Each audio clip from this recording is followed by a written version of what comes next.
The reservation at Lou Bernardine had been made 3 months in advance for Dad's 60th birthday. 8 family members sat around a table meant for 12. The empty chairs quietly reflected relationships that had fractured over the years. I sat at the far end, dressed in what Mom would likely call a plain black outfit, though the understated Armani dress cost more than most people's monthly rent. Not that anyone here would know that. To them, I was still Sophia, the daughter who had lost her way and refused to settle into a conventional life. 60 years, Dad said, lifting his wine glass with the ease of someone accustomed to being the center of attention. I never thought I'd see this day, especially surrounded by such a beautiful family. The toast felt hollow. Tension had been building all evening, simmering beneath polite conversation. My presence was tolerated, not welcomed. Every attempt at interaction was met with indifference or dismissal. To Richard Williams, Mom added, her tone carrying the authority of someone who had spent decades as a perfect corporate wife. The most successful man I know, and the father of 2 wonderful children. 2 children, not 3. The omission was deliberate. Derek raised his glass with obvious pleasure. At 38, he embodied everything my parents had hoped for. Harvard MBA, senior partner at a top law firm, married to the right woman, with children who looked like perfect accessories to a perfect life. Jennifer smiled beside him. Their 2 young children sat between them like polished props. Melissa, 27, recently engaged to a hedge fund manager, completed the picture of family success. She had what I didn't: blonde hair, social ease, conventional choices. I was myself. And here's to family, Derek added, his voice carrying just enough edge to mark the comment as directed at me. The people who stick together, who share values and priorities. I sipped my wine, a 2015 Bordeaux that retailed for $400 a bottle, though the restaurant had marked it up to $800. Dad had ordered it, wincing slightly at the cost, a tell about the family's finances they didn't realize I noticed. Speaking of family, Mom said, her tone sharp, we need to discuss something that's been weighing on your father and me. Here it comes, I thought, setting down my glass, bracing for whatever humiliation had been planned for Dad's birthday. Sophia, Mom continued, focusing on me with a precision reserved for stubborn problems. We've been patient with your phase for too long. This independent woman act, the refusal to marry, the mysterious job you won't discuss, the way you've isolated yourself from the family. I was present physically, yes. Emotionally and spiritually, they insisted I had been absent for years. I looked around, searching for support. Derek studied his dessert, Jennifer checked her phone, Melissa reapplied lipstick. Even Dad looked uneasy, but stayed silent. I've been building a life, I said quietly. What kind of life? Mom demanded. You live alone, work a job you won't describe, and don't date anyone we know. That's not a life. It's hiding. Maybe I hide because whenever I try to share something, it gets dismissed or criticized. We've never criticized you unfairly, Mom said, the denial so sweeping it almost made me laugh. Really? I thought of last Christmas. When I mentioned my work was going well, Dad asked when I'd get serious about my future and find a husband. That was practical advice, Dad interjected. A woman needs security, Sophia, financial stability, a partner to build a life with. I have financial stability, I said. Their assumption, I didn't make my head spin. I earned more in a month than Dad did in 3 years, yet they insisted my modest lifestyle meant I was struggling. How would you know my financial situation, I asked. We have eyes, sweetheart, Mom replied, patiently explaining basic facts. You drive a 10-year-old car, live in a studio apartment, shop at ordinary stores.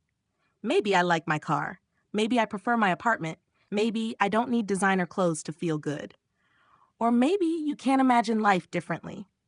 Melissa spoke for the first time all evening. There's no shame in struggling, Sophia, but there is shame in pretending you're not. Her words cut deeply. This was my sister, whom I'd helped pay for law school 2 years ago, implying I was too poor to live decently. I'm not struggling, I said firmly. Then why won't you tell us what you do for work? Derek pressed. Every time we ask, you change the subject or say it's consulting because we wouldn't understand. Try us, Mom challenged. We're not stupid.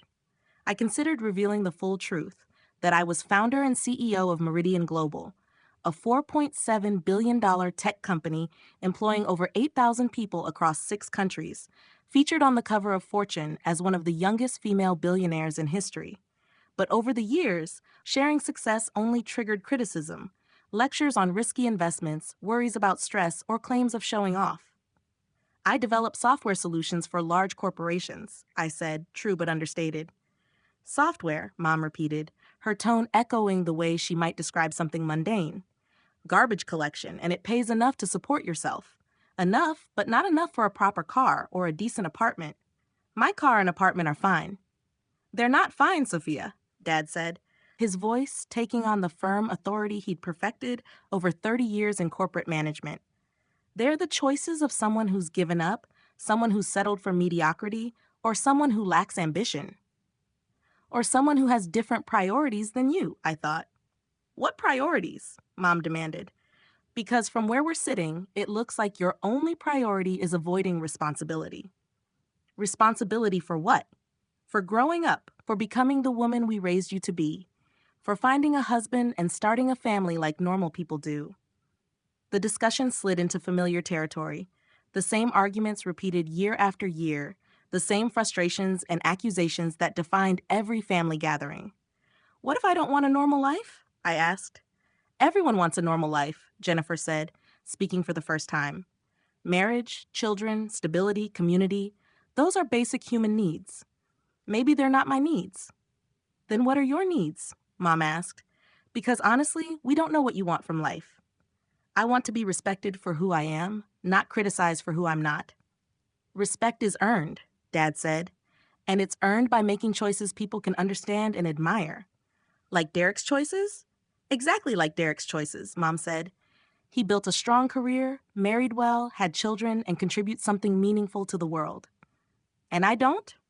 The question hung in the air. I thought about the educational software my company had built, now used in schools across 43 countries.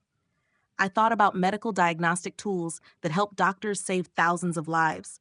I thought about renewable energy platforms reducing emissions worldwide. I also thought about how every attempt to share these accomplishments had been dismissed or minimized. You know what? Mom said suddenly, her voice firm with finality. I think we've enabled this behavior long enough. What behavior? This refusal to grow up, this avoidance of responsibility, this failure to become a productive member of society. I am a productive member of society. Are you? She pressed. Productive people don't hide their lives from their families. They don't speak vaguely about work they won't explain. They don't choose isolation over connection. The criticism gained momentum. I could see agreement around the table. Even Dad nodded. It's time for tough love, Mom continued. Time to stop pretending your choices are acceptable just because they're yours. What are you saying?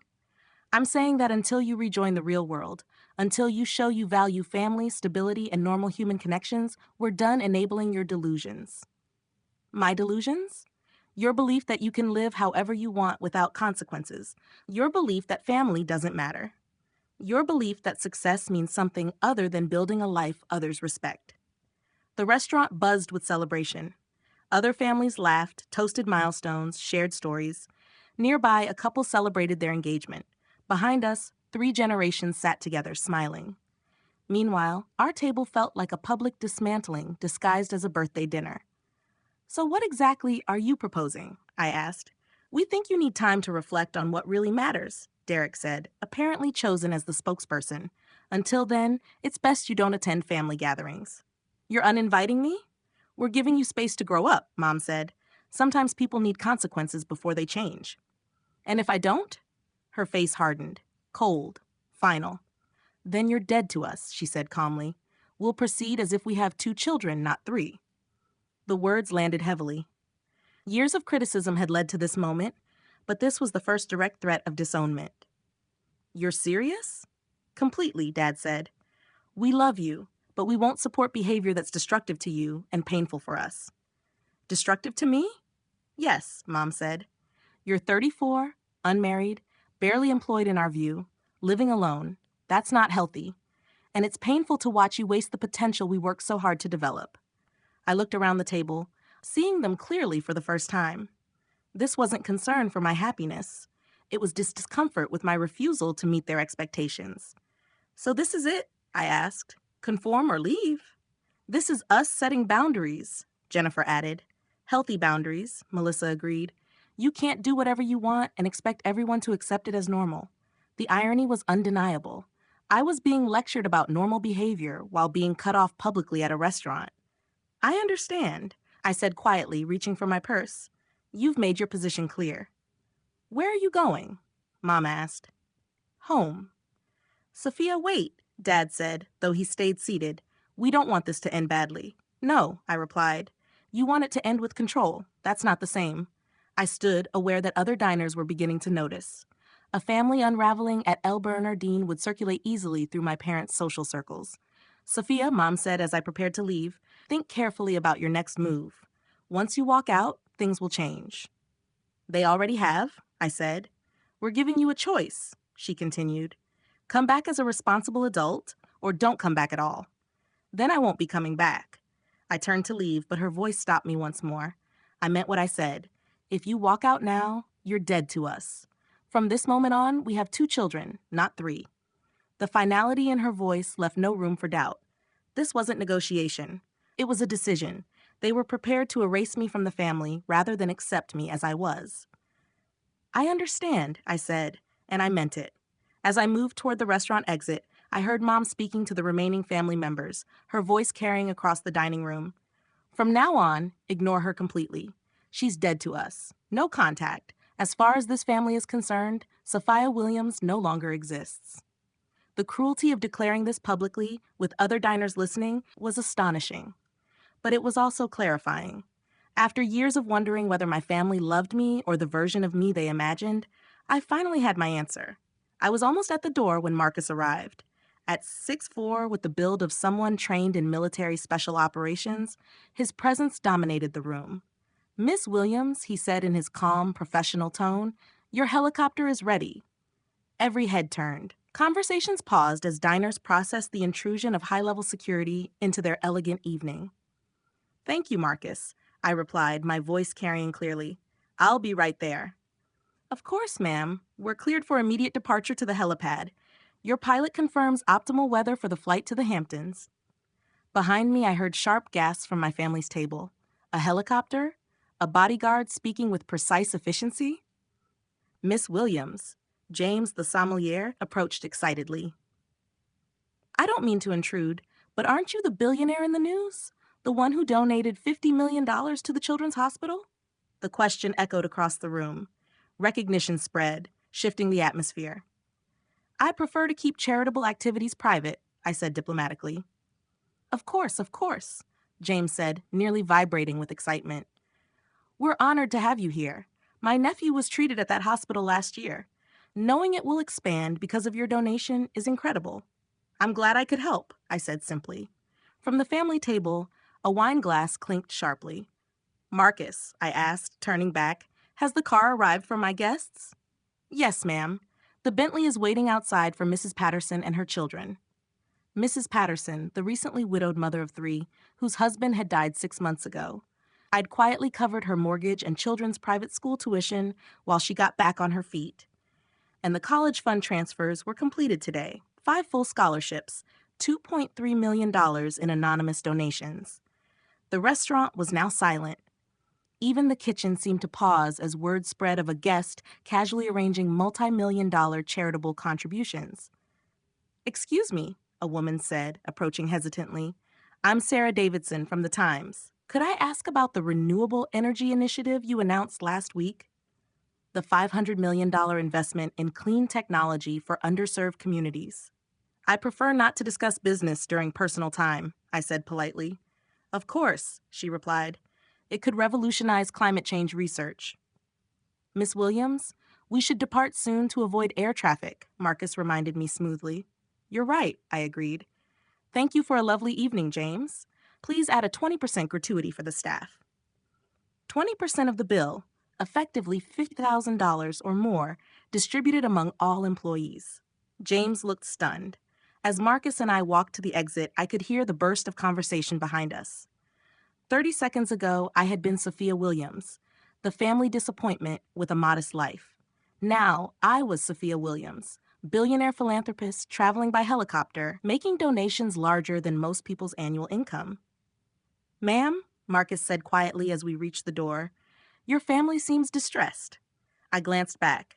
Derek was frantically typing on his phone. Jennifer gaped, Melissa looked shocked, and Mom and Dad were frozen, unable to process what they'd witnessed. "They'll be fine," I said. "They just learned something new about someone they thought they knew." "Should I expect contact attempts?" "Almost certainly. Let's give them time to process before responding." Outside, the helicopter waited on the rooftop helipad, rotors already spinning, a symbol of the freedom I had earned over decades. "Where to tonight, Miss Williams?" Marcus asked as we approached the Bentley to reach the helipad. "Home," I said. "And Marcus, turn off my phone for the weekend. I expect many calls." The helicopter ride to my Hamptons estate took 18 minutes. From the air, I saw the lights of my property: 47 acres of oceanfront, main house, guest houses, stables, and a private beach. Architectural magazine worthy, a venue for summits and charity galas, a life my family had never bothered to see. As we landed, I thought of Mom's final words: "She's dead to us." The irony was extraordinary. They disowned one of the most successful entrepreneurs of my generation for not fitting their narrow definition of an acceptable life. My phone buzzed relentlessly. 17 missed calls, 43 texts in the 20 minutes since leaving the restaurant. Word traveled fast in New York's elite circles. Half the city now knew the Williams family had publicly disowned a billionaire at dinner. I ignored the messages and walked into my house. My assistant had left the weekend briefing. 3 board meetings next week, a charity gala in Los Angeles, a Harvard Business School speech, and dinner with 2 visiting heads of state. This was my life, successful, influential, and impactful, impossible to explain to people who had already decided my story. By 8 a.m. the next morning, my assistant had fielded 47 calls from Williams family members. By 10, reporters were outside their Connecticut home seeking comment on their relationship with me. By noon, Derek arrived at my estate. "Jesus Christ, Sophia," he said as Marcus escorted him into my study. "What the hell was last night?" "A family dinner," I replied without looking up from the business plan I was reviewing. "Or it was until you decided I was dead to you." "We didn't know," Derek said. "Didn't know what?" "That you were this." He gestured around my study. Awards, framed magazine covers, photos with world leaders. "That you were actually successful. You never asked. You never told us." I tried. Every family gathering for the past 10 years, I shared pieces of my life, but you had already decided my story. Nothing I said could change that narrative. Derek sat across from my desk, looking older than his 38 years. "The reporters want to know if it's true. Our parents disowned you at dinner last night. What did you tell them?" "Nothing." "But Sophia, this is a disaster. Dad's employer is asking questions. Mom's charity boards are calling. Everyone wants to know how the Williams family could have a billionaire daughter they knew nothing about. Maybe they should have asked better questions. This isn't a joke. Our reputation is destroyed." "Your reputation," I corrected. "As of last night, I'm dead to you. Your problems are no longer mine." Derek was quiet for a long moment, staring at a photo on my desk of me shaking hands with the president. "How long?" he asked finally. "What?" "How long have you been this successful?" "I hit my first billion at 31. I've been building toward this for 15 years. "And you never told us, Sophia?" 3 years ago, at your wedding, I tried to explain my company was doing well. Dad interrupted, saying I was getting ahead of myself and should focus on finding a husband instead of playing with computers. But even if I'd explained the scale, would it have mattered? Last night, Mom made it clear that my financial situation was irrelevant. She said I was a failure because I wasn't married with children. She didn't mean that. She did, and you all agreed with her. Derek stood and walked to the window overlooking my private beach. "The rest of the family wants to see you to apologize." "Do they want to apologize to me or to the billionaire?" "Both." "Then that's the problem. You can't separate the two. You can't love me for my money while being ashamed of me for my choices." "We were never ashamed of you." "Really? Last night, Mom told a restaurant full of people I was dead to your family. She was angry. She was honest. For the first time in years, she was completely honest about how this family sees me. Derek turned away from the window. What do you want from us, Sophia? I want you to see me. Really see me. Not the daughter you wished I was, not the sister you thought I should be, but the woman I actually am. We're seeing you now. Are you? Or are you just seeing the money? It was the question I'd asked myself about every relationship since becoming wealthy. Did people value me for who I was or for what I could provide? I don't know how to answer that, Derek admitted. Then maybe you should figure it out before we have another family dinner. After Derek left, I spent the rest of the weekend reviewing messages that had accumulated. 17 voicemails from Mom, ranging from angry to desperate, and 43 texts from family members asking for meetings or explanations. But the final message, sent at 2 a.m., made me pause. Dad, I watched the news coverage of your charitable work. I had no idea. I'm proud of what you've built, but ashamed of how we treated you. Can we start over? I stared at the message before responding. Dad, we can start over if you can learn to be proud of me for who I am, not just what I've accomplished. His response came immediately. I'm ready to try. 6 months later, my family began joining me for Sunday dinners at the estate. Not because they had changed overnight, but because they had started asking better questions. Mom volunteered for one of my education nonprofits. Dad attended my speaking engagements, not to show off, but to understand my work. Derek asked for advice on transitioning to social impact law. Melissa sought guidance on ethical investment strategies. They were learning to see me as I was, rather than as they thought I should be. It wasn't a perfect reconciliation. Years of family dysfunction don't disappear overnight, but it was a beginning. A beginning, and the courage to demand the respect you deserve, even from those who are supposed to love you unconditionally. A year later, Mom introduced me at a charity gala as her daughter Sophia, who taught her that success comes in many forms, and the most important is being true to yourself. It was the first time she introduced me without apologizing for who I was, and the first time I truly felt I belonged in my own family.